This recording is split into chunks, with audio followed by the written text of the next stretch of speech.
चक्रवाती तूफान रेमल बंगाल की तरफ तेजी से बढ़ रहा है। इस तूफान के कारण 110 से 120 किलोमीटर प्रति घंटे से लेकर 135 किलोमीटर प्रति घंटे की रफ्तार से हवाएं चल सकती है। इसके 26 मई की आधी रात को पश्चिम बंगाल तट से टकराने की बहुत संभावनाएं हैं। भीषण चक्रवात रेमल रविवार रात 11 बजे से सोमवार रात 1 बजे के बीच बंगाल और बांग्लादेश तट पर आएगा। शहर में रविवार दोपहर से लेकर सोमवार दोपहर तक तूफान का कहर जारी रहने की आशंका है।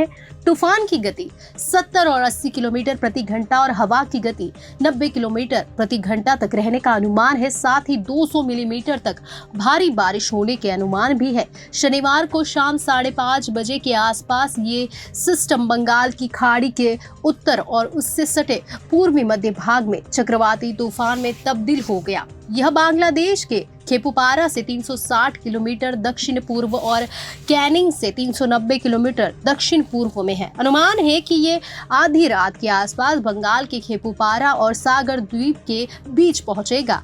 इस दौरान बंगाल और बांग्लादेश के तटीय इलाकों में 110 किलोमीटर प्रति घंटे से 120 किलोमीटर प्रति घंटे की रफ्तार से हवाएं चलेगी, जो बढ़कर 135 किलोमीटर प्रति घंटे तक हो सकती है।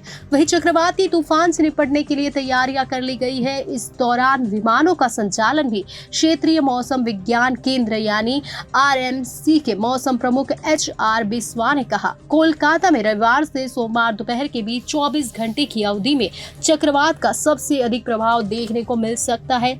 चक्रवात के टकराने से 6 घंटे पहले राज्य के तटीय इलाकों में असर नजर आने लगेंगे। अधिकारी ने कहा कि चक्रवात रेमल के असर कोलकाता में बड़े पैमाने पर नजर आएगा।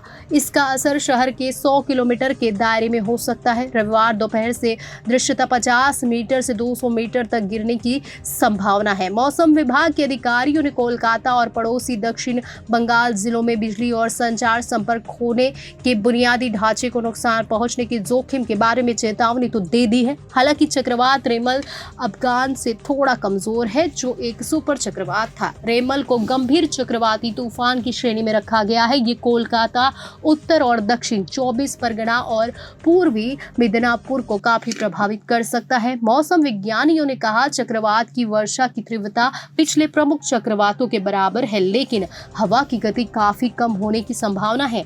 अगले 2 दिनों में सबसे ज्यादा प्रभावित जिले पूर्वी मिदनापुर और उत्तर और दक्षिण 24 परगना होने की संभावना है। इन इलाकों में 200 मिलीमीटर से अधिक बारिश हो सकती है। कोलकाता के लिए अनुमानित 90 किलोमीटर प्रति घंटे की तुलना में 120 किलोमीटर प्रति घंटे की गति से हवा चल सकती है। मंगलवार तक उत्तर बंगाल के जिले जलपाईगुड़ी, उत्तर और दक्षिण दिनाजपुर और दार्जिलिंग में भी 130 किलोमीटर प्रति घंटे की गति से हवा चल सकती है। एक अधिकारी ने कहा कि जिस मार्ग से चक्रवात रेमल अब नीचे की ओर बढ़ रहा है वह औसत दृष्टिकोण रेखा है। इसकी चौड़ाई 50 किलोमीटर 100 किलोमीटर है और सिस्टम केंद्र से बाईं या दाएं बढ़ सकता है। यदि यह बाईं ओर बढ़ता है तो कोलकाता और दक्षिण बंगाल पर प्रभाव अधिक होगा। यदि यह दाईं ओर बढ़ता है तो प्रभाव कम हो जाएगा, लेकिन फिर भी ये तबाही मचा सकता है। RMC के वैज्ञानिक सौरीश बैनर्जी ने कहा कि उत्तर और दक्षिण 24 परगना को तूफान का खामियाजा भुगतना पड़ सकता है।